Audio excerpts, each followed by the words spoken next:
Hello guys! One of the most dangerous things about Russia is not their missiles, but the way they know how to lie.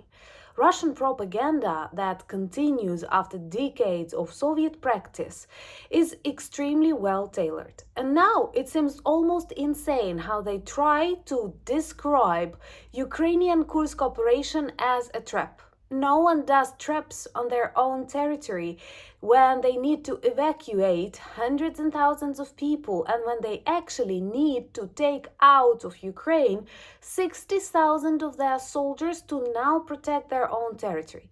But what they do with the help of various influencers, unfortunately even in your countries, they try to depict that actually everything goes according to the plan, and Putin, when invading Ukraine in February 2022, planned and wanted Ukraine to take over Kursk region, which is totally fake and totally insane.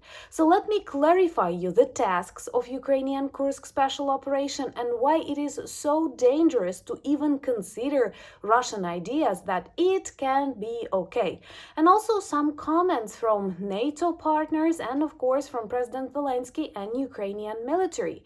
From an ordinary Ukrainian perspective, my name is Anna, I'm from Ukraine, and if you want to know more about our fight and everyday life in my country from an ordinary civilian perspective, subscribe. And this is a good way to demonstrate your solidarity with all people who love and care about freedom. So, Kursk operation continues. It began on the 6th of August, totally unexpectedly for everyone, even in my country, and it is a great success.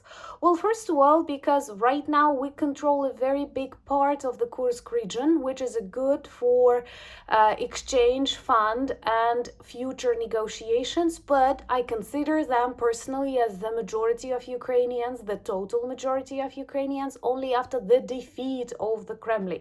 Not with Putin, not with Lavrov. This is insane. Now, once again, understanding that they are losing, Putin starts dropping these ideas, and you hear Austria speaking about that, you hear China speaking about that. We don't want negotiations until Russia is defeated. It is that simple as it was back in the times of the Second World War. No one actually spoke with Hitler. Only after his we all know what happened to him, and I honestly wish the same to Putin. So only after that we can start speaking about reconstruction, consideration, and reconciliation decades after. Guys, every day my country is targeted with evil Russian missiles. Their soldiers are on our territories. Everything is very wrong, and it has to be punished. So right now, taking over the initiative, extending the front lines to Russian Federation, demonstrating to the world that there are no red lines, there are no real strands behind the Russia's fake image. Because can you imagine something similar happening in your country and your president or prime minister pretends, well, not a big deal. It is a huge deal. It is not a trap.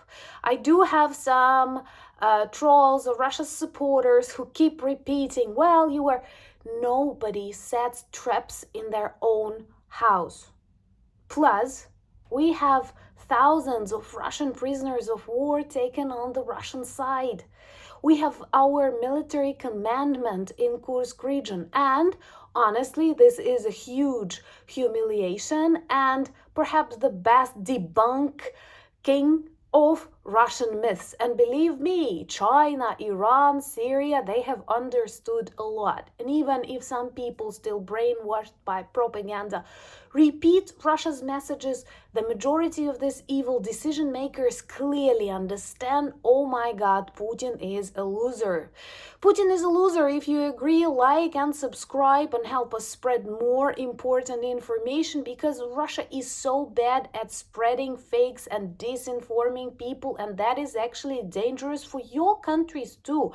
Have a look how many Western democracies actually learn right now how Russia, its hackers, various social media influencers even interfere in your election processes, in your various political opinions, and it's bad, it's dangerous, because Russia is all about causing chaos, causing trouble, because when you're too busy solving problems in your country that would never have appeared without Russian interference, you're distracted from the crimes and evil it commits in different corners of the world. That's the plan, and we don't like this plan. That's why step by step we ruin all of Putin's plans.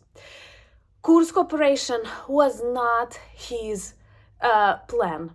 It's obvious, and it's actually insane how well, I have to confess, how well they can lie. Because right now they say, well, it's okay. No, it's not okay. It demonstrates that Russian borders are vulnerable. It shows that Russia is not prepared to defend itself on its own territory, and that's why actually Ukrainian drones destroy lots of military objects already in different parts of Russia, not just these traditional frontline Russian regions, which are actually a war zone, but 16, 17. This is huge. Also, Russia had to take away lots of its soldiers from Pokrovsk, Donetsk directions, which are super hot in Ukraine, and bring them back to Russia where they actually belong. And according to Ukrainian intelligence, 60,000 of Russian evil invaders were relocated back to Mother Russia, where they belong. And also, this is a very vivid illustration to those cowards who only express concerns or think that any Ukrainian wants to negotiate with the murderers that are responsible for the deaths of thousands, that cause so much destruction to our country. No, we don't want to negotiate with them. We don't see any reason for that. We want to see them defeated. We want to see them severely punished, and then talk with other people who will come and substitute them. And my dream that these are not the supporters of Navalny or someone else, believe me, because these are also people infected with Russian imperialism, and the only way for this part of the world to start living normal life without constant attacks from the Russian side is actually to defeat Russian imperialism. That is task number one. And right now, this is a very vivid signal to all those concerned, to all those cowards. Russia does not have borders, as they said, but in a different meaning, I'm sarcastic. Also, Russia can be defeated, and there are no red lines. There are no red lines, so let Ukraine strike back. Guys, if someone would know that after 2.5 years of what Putin describes as a victorious special military operation, thousands of Ukrainian soldiers will cross the border to the Russian Federation and take over 100 of Russian settlements under our control, no one would believe. But that is a new reality. So stop living in this old reality where we have the image of Russia as a superpower. It's totally fake. Then stop living in Russian constructed reality where they pretend they have everything under control, because no, that is not true. We've seen so many things going out of Russian control, starting from Prigozhin's march to Kremlin. Okay, he was killed, but was it predicted? Was it controlled? No. Then failure of Blitzkrieg, loss of Kherson that they managed to occupy very quickly because of normalcy bias, but then they had to give up. Then the liberation of Kharkiv region at the very start. Kyiv, that is a strong, very vibrant capital that many of you actually visit. It's not a city occupied by orcs. And now Ukrainian troops on the Russian side.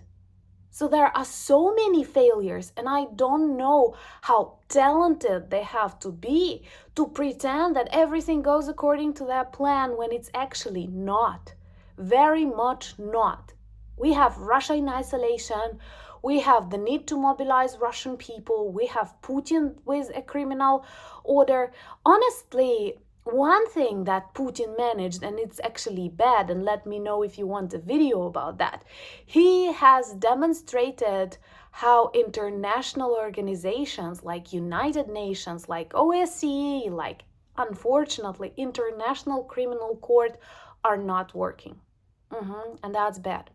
Let me know, would you like a video on that? And also, do you want to hear more about the sanctions and the problems that Russian propagandists cause to the United States and other countries? Because that's a big thing that we read here in Ukraine, on Facebook, in the media. For example, about, oh my God, Simonyan, she's a crazy, evil, I didn't use bad words. Remember that this Saturday we plan our live at 9 p.m. I will tell you more about my trip. I'm finally on my way back home, and I'm really happy that you can travel with me and I can share with you my thoughts, opinion, and emotions as Ukrainian.